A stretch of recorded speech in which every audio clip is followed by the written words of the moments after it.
if we are thinking about people coming into the Americas, you couldn't have walked through an ice-free corridor at 16,000. It just didn't exist.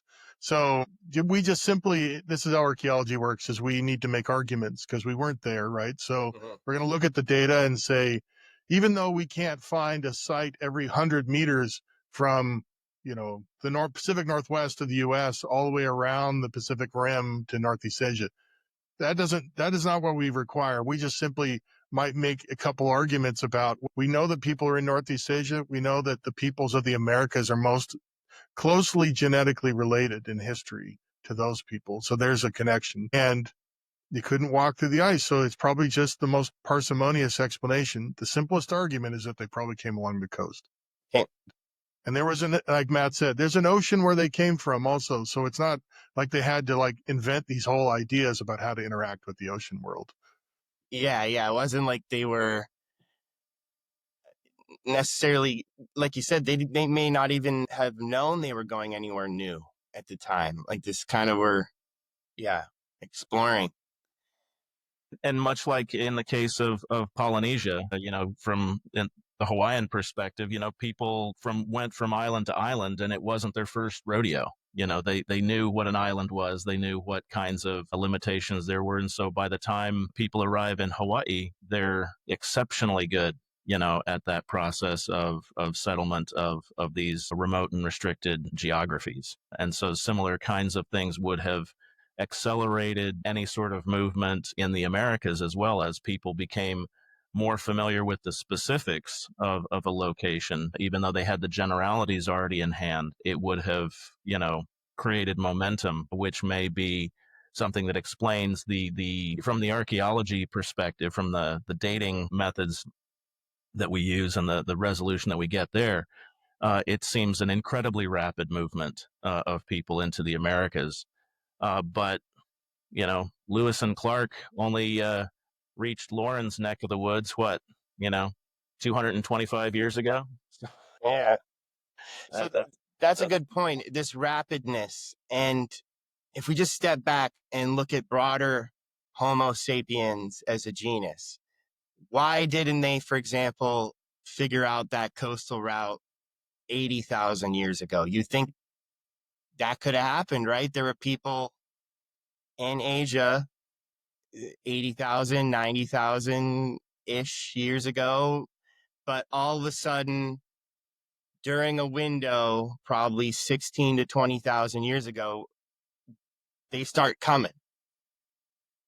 And the ice sheet is at its maximum, so it's not an ice sheet thing. Maybe the LGM itself was the impetus to push them or something. So who were those people? Where did they come from? What can we tell about the origins of their culture in Asia? Are there any, let's say, lithic technologies that we find along the coast of North America that match or are closely resembling tools we find in Asia? And what were those people like?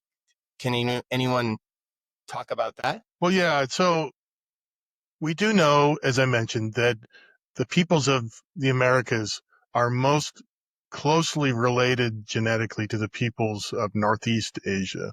So that just implies in the whole genetic family tree that they share some kind of common history deeper in the past. And scientists have worked this out, that it's around this window of time that we've been talking about, or sometime close to 20,000 years ago, there's a split that happens and people leave Northeast Asia and become isolated somewhere and then eventually make their way into the Americas.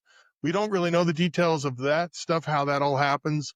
That's all dependent on finding more and more skeletal materials to study in different places.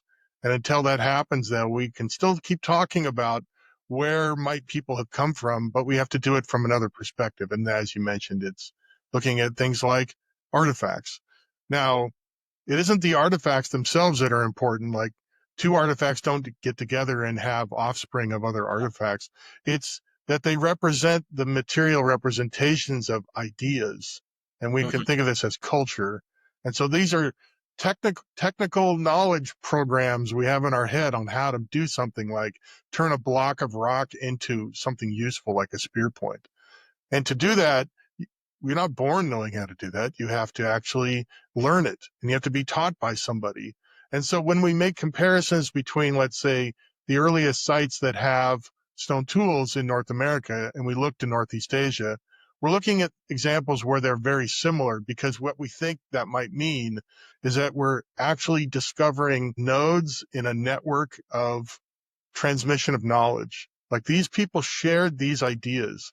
Now, how did they go from Northeast Asia to the Americas? Well, that's harder to know. We don't know that. But in the meantime, what we can say is that right now, myself and some other colleagues, we've been writing about this for a while, and we think that it's the area that represents sort of northern Japan. And then there's some islands to the north of there that are part of Russian national territory. And this is known as Paleo-Sakhalin Hokkaido Kuril, which is a real mouthful. So we used to say PSHK. And really what this is it's just sort of the northwestern part of the Pacific Rim. That's that area. And so this also encompasses part of what's called East Asia. So it would be the Russian maritime region. It would be part of Korea and China and places like this. So that's just that part of the world. If you look at early sites there that are older than this window of 16 to 20,000 years, they just look very, very, very similar. And we don't just mean like the 2D outline. We mean like the 3D form. And just really quickly, I'll just give you an example. So the thing that we always take for granted in archaeology in the Americas is that everybody knew how to make a thing we call a biface. And we don't think what a biface is. A biface is like a spear point, or a smaller version is like an arrowhead. And it just has two sides to it, and it has a convergent margin like a knife edge. That kind of thing has not been made forever by people. In fact, it's, as far as we can tell, in our part of the world, it only appears around the last glacial maximum. So the earliest example of it appears in actually Japan, between roughly 23,000 to 20,000 years or so. But in northern Japan, it's about 20,000 years. And it looks incredibly similar to bifaces, projectile points found at these earliest sites, 16,000 or so. All right, so we just make an argument. We say, maybe that's the link. Maybe this shows a cultural connection between these groups. Is it migration of people, or is it transmission of ideas? Well, we don't really know. But we do think that there's a link there somehow. And the fun part is we get to explore it and try to figure it out. So.